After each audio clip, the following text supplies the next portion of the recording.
Good morning all of you. आज हम class 11th का फर्स्ट चैप्टर स्टार्ट कर रहे हैं। इस चैप्टर का नाम है जीव जगत। इस चैप्टर के अंदर हम ये पढ़ेंगे कि सजीव किसे कहते हैं, कौन कौन सी क्रियाएं करते हैं, उनको कैसे पहचाना जाता है और उनकी पहचान की पद्धतियाँ क्या है। ठीक है, तो हम बात करते हैं सजीव। नॉर्मली बेसिकल भाषा में तो हम ये कह सकते हैं कि वे जीव जो जीवित होते हैं उन्हें हम क्या कहते हैं, सजीव कहते हैं। लेकिन वैज्ञानिक भाषा में या हम प्रॉपर लैंग्वेज के अंदर बोले तो हम ये कहते हैं कि वे जीव जो वृद्धि करते हैं, प्रजनन करते हैं, गति करते हैं, पोषण करते हैं तथा उनके अंदर कोशिकीय संरचनाएं पाई जाती है तथा उनकी आकृति और आकार निश्चित होता है और उनके अंदर एक निश्चित जीवन चक्र पाया जाता है। और ये जीव इन जीवों के अंदर क्या पाई जाती है, उपापचय की क्रिया पाई जाती है। ये जो उपापचय की क्रिया होती है वो दो प्रकार की होती है। पहला है उपचय। उपचय का क्या मतलब है, यहाँ पर निर्माणात्मक क्रिया होती है, मतलब निर्माण होता है। क्लियर, तो उसका एग्जाम्पल क्या हो जाएगा, प्रकाश संश्लेषण। जबकि अपचय का मतलब क्या है, विघटनात्मक क्रिया यानी टूटना। क्लियर, तो ये इसका एग्जाम्पल हो जाएगा अपचय का श्वसन।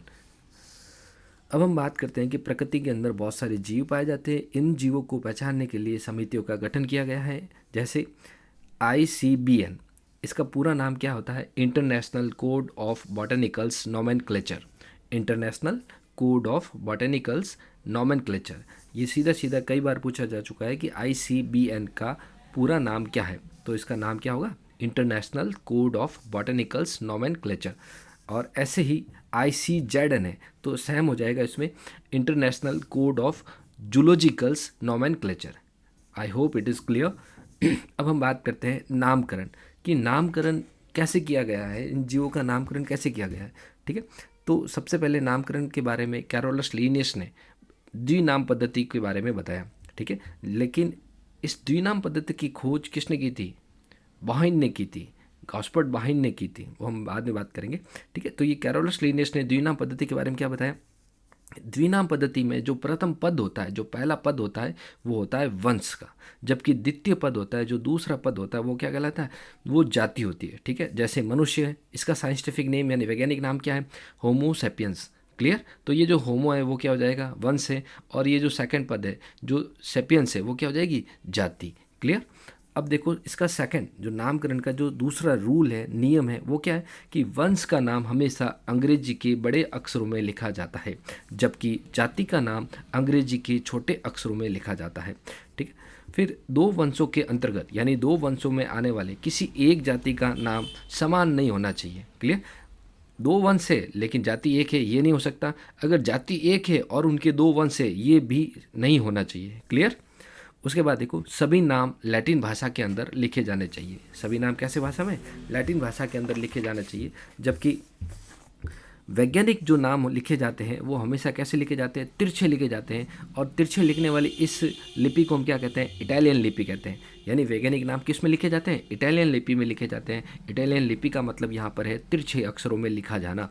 जबकि जो नाम हाथ से लिखे जाते हैं, जो नाम हाथ से लिखे गए हैं, तो उनमें वंश और जाति को अलग अलग अंडरलाइन किया जाता है यानी रेखांकित किया जाता है। फिर द्विनाम पद्धति की खोज किसने की थी, गॉस्पर्ट बाहिन ने। सबसे पहले इसकी खोज किसने की थी, गॉस्पर्ट बाहिन ने। कैरोलस लीनियस ने इसके नाम को प्रचलित किया था। क्लियर, इसीलिए कैरोलस लीनियस को आधुनिक वर्गीकी का जन्मदाता कहते हैं। कैरोलस लीनियस को क्या कहते हैं, आधुनिक वर्गीकी का जन्मदाता कहते हैं। क्लियर, अब बात करते हैं कि इन जीवों को पहचानने के लिए हम क्या यूज करते हैं, वर्गीकरण करते हैं। तो वर्गीकरण किससे कहते हैं, जीवों को उनकी समानता और विभिन्नताओं के अनुसार अलग अलग समूहों में व्यवस्थित करना क्या कहलाता है, वर्गीकरण कहलाता है। इस वर्गीकरण में निम्न संवर्ग पाए जाते हैं, यानी वर्गीकी संवर्ग। इनके अंदर 7 पद पाए जाते हैं। अब इनको कैसे याद रखना है, इसको याद रखने के लिए हमको ये याद रखना है जस्वक कुवंजा। क्लियर, इसको हम एलोबरेट करते हैं।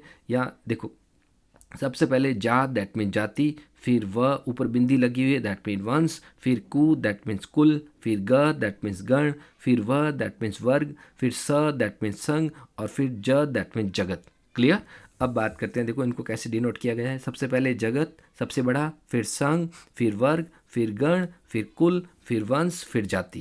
क्लियर, तो इसको हम क्या कहते हैं शॉर्ट में जस्वक कुवंजा। क्लियर। और इंग्लिश नेम देखो, जगत को क्या कहते हैं किंगडम, संघ को क्या कहते हैं फाइलम, वर्ग को क्या कहते हैं क्लास, गण को क्या कहते हैं ऑर्डर, कुल को क्या कहते हैं फैमिली, वंश को क्या कहते हैं जीनस एंड जाति को क्या कहते हैं स्पीसीज। क्लियर।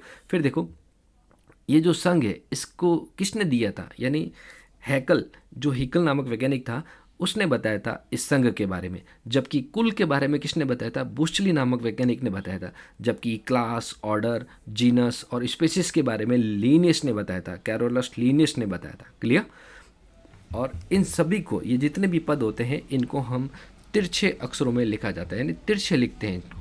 क्लियर। अब देखो इनकी डेफिनेशन बता देता हूँ मैं, कुछ भी याद करने की ज़रूरत नहीं है, सिर्फ हमें एक लाइन याद रखनी है। देखो सबसे पहले हम बात करते हैं जाति, जो सबसे छोटी इकाई है। वर्गीकी की सबसे छोटी इकाई कौन सी है, जाति, जबकि सबसे बड़ी इकाई कौन सी है, जगत। क्लियर। तो देखो मैं जाति की डेफिनेशन बोलता हूँ, समान लक्षणों वाले जीवों का समूह क्या कहलाता है, जाति। समान लक्षणों वाले जीवों का समूह क्या कहलाता है, जाति। फिर देखो ऊपर इसका जस्ट रिवर्स चलते हैं, समान लक्षणों वाले जाति का समूह क्या कहलाता है, वंश। समान लक्षणों वाले वंश का समूह क्या कहलाता है, कुल। समान लक्षणों वाले कुल का समूह क्या कहलाता है, गण। समान लक्षणों वाले गण का समूह क्या कहलाता है, वर्ग। समान लक्षणों वाले वर्ग का समूह क्या कहलाता है, संघ। समान लक्षणों वाले संघ का समूह क्या कहलाता है, जगत। आई होप इट इज़ क्लियर। तो आज की क्लास के लिए इतना ही, और नेक्स्ट इस टॉपिक को आगे बढ़ाएंगे हम नेक्स्ट वीडियो के अंदर। तो थैंक यू।